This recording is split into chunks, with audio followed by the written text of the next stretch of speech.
सबको जुहार। आज आसुन देखमा मोर स्टाइल ने चिकेन रंधा।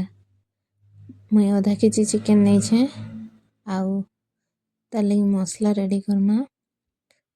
सेति लगी गुटे टमाटर नमा, प्याज, अदा, रसुन आउ धनिया पत्ता। आउ पहला प्याज के काटी दमा चार चार टुकड़ा करी ई प्रकार। तापर ते अदा दे दमा, लसुन,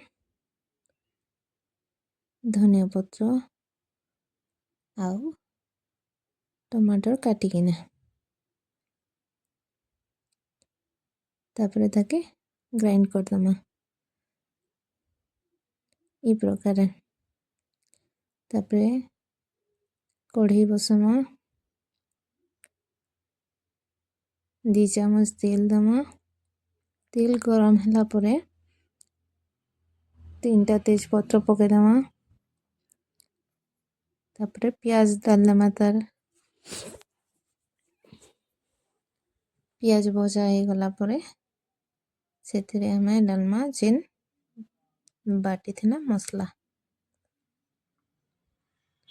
तार आगुरु चिकेन की दिए धोई दमा।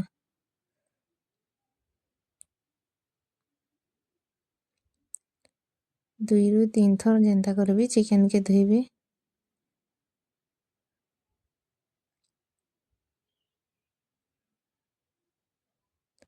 देखो प्याज ही गला न। तार ऊपर हमें दे दमा मसला जेन बाटी थिना।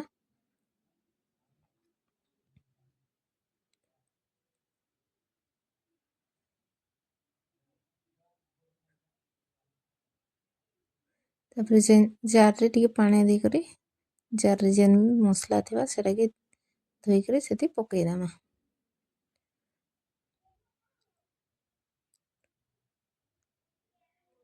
तापर डालमा हल्दी,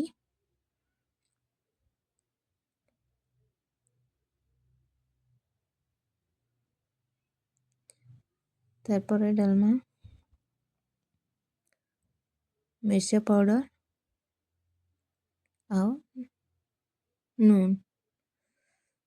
नून टेस्ट हिसाब दमा।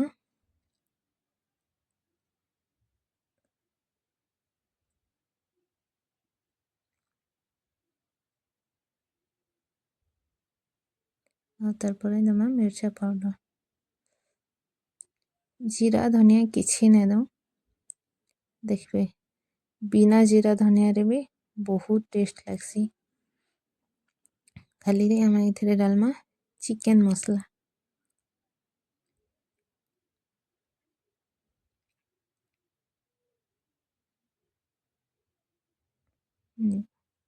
डाली सरला परे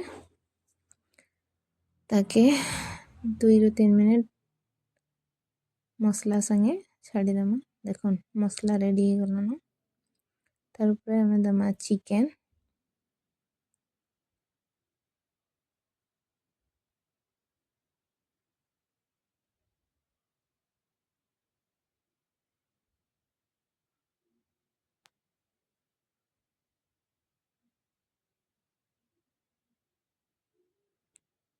ताके तापर मिक्स कर दमा।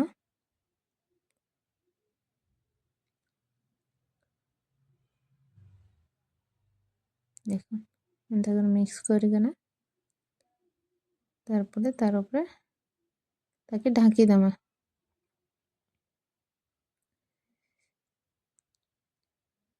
जेन मैंने भी मोर वीडियो देखुछन लाइक करबे, शेयर करबे, कमेंट करबे और सब्सक्राइब करबे। देखुन किंदा सुंदर दिसछे।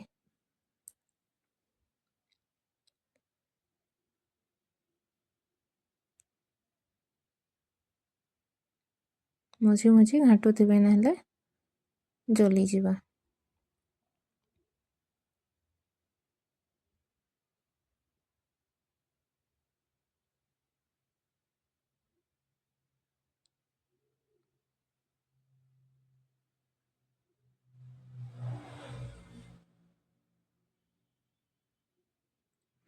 सबे बहुत सारा मसला देकर बनासन और मैं बिना मसला देकिना बनैछे।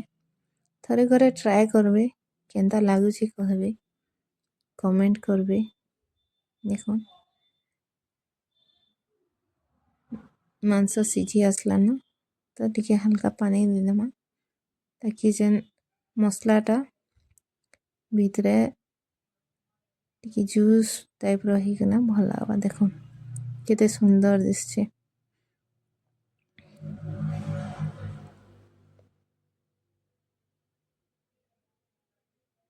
हो गला ना बंद कर दो। देखो गरम गरम खाबे ना बहुत टेस्ट लगवा। पसंद लगवा बेले लाइक शेयर कमेंट करबे और सब्सक्राइब करबे। देखो प्लेट रेडी। এটা হচ্ছে মোর স্টাইলর চিকেন রান্না। सब कुछ है।